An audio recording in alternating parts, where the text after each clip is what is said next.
Loir-et-Cher, un foyer de grippe aviaire découvert dans un élevage de canards. Un foyer de grippe aviaire faiblement pathogène a été détecté dans un élevage de canards de Sologne, dans le Loir-et-Cher.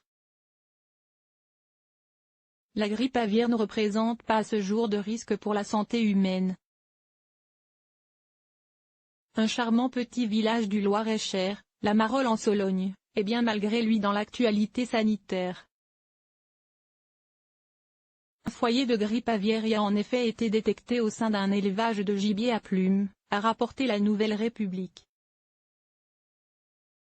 L'information a été confirmée ce 8 octobre par un communiqué de la préfecture du Loir-et-Cher, qui assure que le foyer est faiblement pathogène et que les animaux dépistés suite à un autocontrôle sont porteurs sains et ne présentent aucun symptôme. La préfecture rappelle en outre que la grippe aviaire ne présente aucun risque pour la santé humaine, puisque le virus se transmet surtout entre oiseaux et plus rarement aux mammifères en contact direct avec des individus malades. Cette découverte fortuite va tout de même entraîner l'abattage de quelques 3000 canards de l'élevage dans les prochains jours, selon de nouvelles informations tombées le mercredi 10 octobre 2019. Les mesures de confinement et d'hygiène renforcées, qui avaient été annoncées dans un premier temps, n'ont visiblement pas semblé suffisantes pour stopper la propagation du virus au sein de l'élevage. Par précaution, les rassemblements avicoles, dont la 5e édition de la bourse d'oiseaux de cage et volière, prévue à Morée, près de Vendôme ces 12 et 13 octobre, sont interdits pendant 30 jours. La grippe aviaire est une infection virale regroupant plusieurs sous-types de virus, qui sévit chez les oiseaux,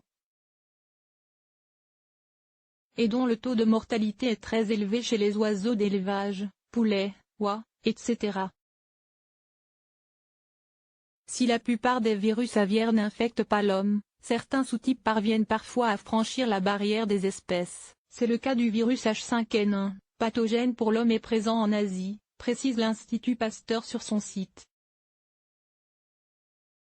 Il est arrivé que des souches hautement pathogènes provoquent une maladie respiratoire grave chez l'être humain. Dans la plupart des cas, les personnes contaminées avaient eu des contacts rapprochés avec des volailles infectées ou avec des objets contaminés par leur déjection, indique de son côté l'Organisation mondiale de la santé. Les deux organisations ajoutent cependant craindre que le virus n'évolue vers une forme transmissible d'homme à homme, qui pourrait entraîner une pandémie. La nature exacte du sous-type de virus grippal identifié dans cet élevage n'a pas été précisée. Source: La Nouvelle République.